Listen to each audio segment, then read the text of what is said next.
Sensation, le MAG. Bonjour et bienvenue sur Sensation, je vous emmène à Jouy-en-Josas, une commune d'un peu plus de 8000 habitants, située près de Versailles et connue pour sa célèbre toile de Jouy, tissu indémodable.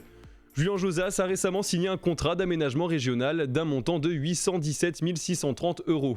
De quoi mener à bien plusieurs projets dans la commune, comme l'explique Marie-Hélène Aubert, maire de Jouy-en-Josas. Le contrat d'aménagement régional va nous aider à faire aboutir deux gros projets que nous avons.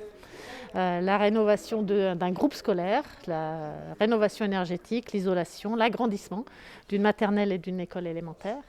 Et puis la création d'une placette qui est aujourd'hui un parking qui n'a pas grand intérêt et qu'on va renaturer, on va en faire un square, on va étirer la forêt qui est juste en face pour l'amener sur le côté urbain et renaturer cet endroit qui demande qu'à être embelli parce qu'il a plusieurs dizaines d'années, il est très moche.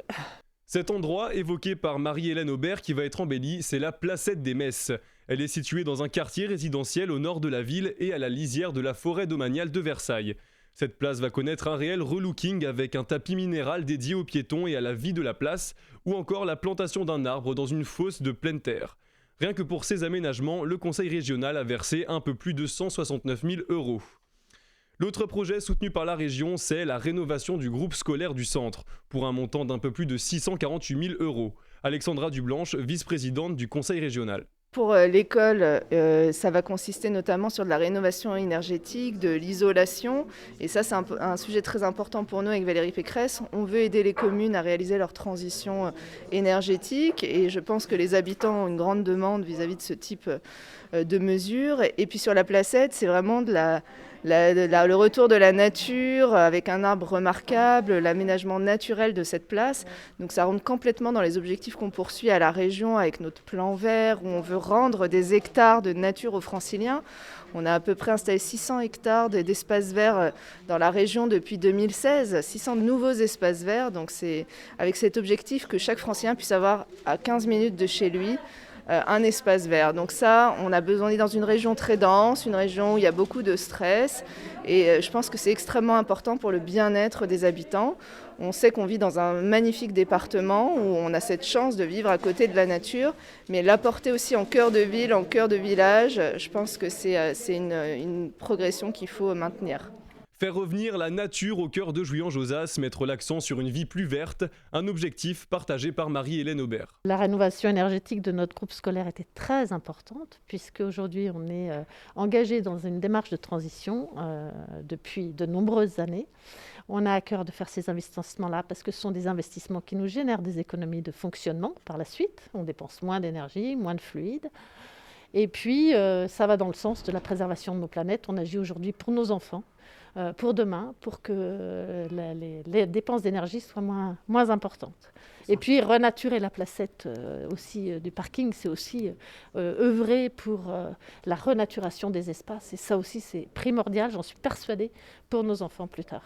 La rénovation de ce groupe scolaire prend en compte deux écoles du centre, datant des années 50 et des années 80. Les travaux auront pour but de remplacer les toitures, les éclairages et de renforcer les isolations des deux établissements. Un projet qui n'aurait pas été possible sans l'aide de la région. Là, la région subventionne à 50%. C'est un budget d'1,6 million, ces deux projets-là, juste ces deux projets-là. Et la région nous apporte plus de 800 000 € sur ces deux projets, c'est énorme.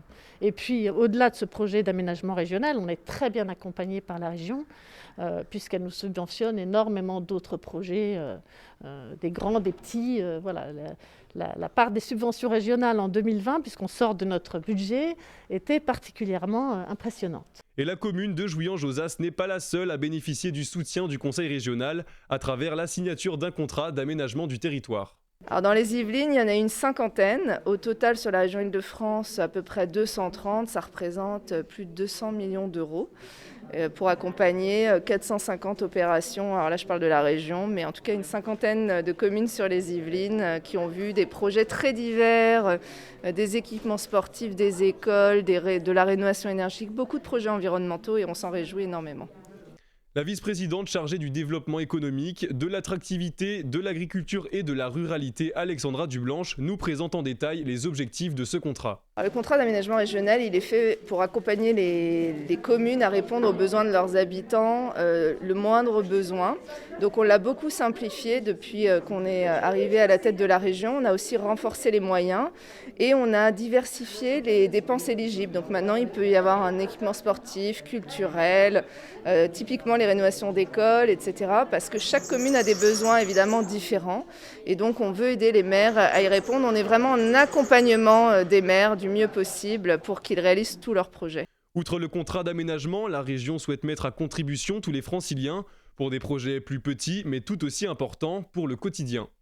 Donc on agit au niveau de la région sur tout ce qui est environnemental par la subvention de gros projets que peuvent porter les communes ou du RER vélo typiquement. Enfin voilà, ça c'est des grosses infrastructures. Mais on veut aussi que ça infuse au plus près des citoyens, qu'eux aussi s'en saisissent. Et donc on a créé ce budget participatif, c'est 100 millions d'euros par an pendant 5 ans. Et pour financer des petits projets, mais très utiles, type des nichoirs, de l'éco-pâturage. Ça peut être aussi des projets sur les mobilités. Et donc ça, on vient encore de voter 700 projets, et dont plus de 150 dans les Yvelines. Donc on s'en réjouit énormément. Le budget participatif est un moyen d'évoluer en démocratie. Le principe est simple, les habitants proposent et votent des projets au sein de leur commune. Les collectivités, elles, se chargent du financement. Plus d'infos sur île-de-france.fr. Et vous pouvez retrouver cette émission en podcast audio et vidéo sur notre site et application Radio Sensation.